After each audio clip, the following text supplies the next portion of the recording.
I thought I knew what I wanted to do. I had no idea.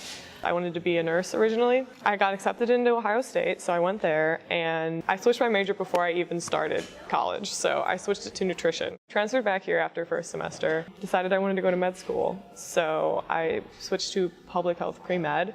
People had told me that I was good at talking, so I'd be good in marketing and sales, and eventually I switched to marketing before I started my sophomore year at Kent, and I was in a business fundamentals class. I was sitting there and I was like, I don't care about any of this. I do not want to study. I do not want to go into business. So I always knew that public relations was very similar to marketing. They were kind of like sister majors in a way. You had the business side, but you had the people side, and it was writing, which I always loved. And I was over in Franklin Hall, and I switched my major to public relations. I walked into so many advising buildings during my first 2 years of college. I felt like I kind of belonged there. It felt very new. There were people walking around, and it was kind of busy, and I liked that. But when I walked in that one, I was like, this is it.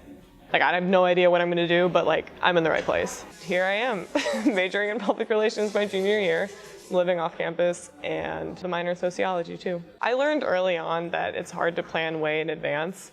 And like, even when you declare your major, that doesn't necessarily mean that that's what you're going to be doing for the rest of your life. I was like, oh, once I figure out my major, like everything will be fine. Like my life will like mellow out.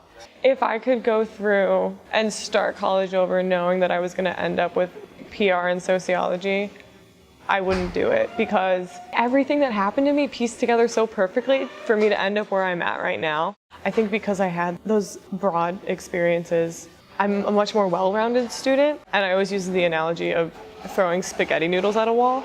Like, you just gotta like take a handful of noodles, throw them at the wall, and see what sticks. It's just a matter of continuously like putting yourself out there. The only way you can figure things out is by living and like exploring what's going on now. Once you get to that place of like content, you realize that that looked like nothing that you had ever envisioned before.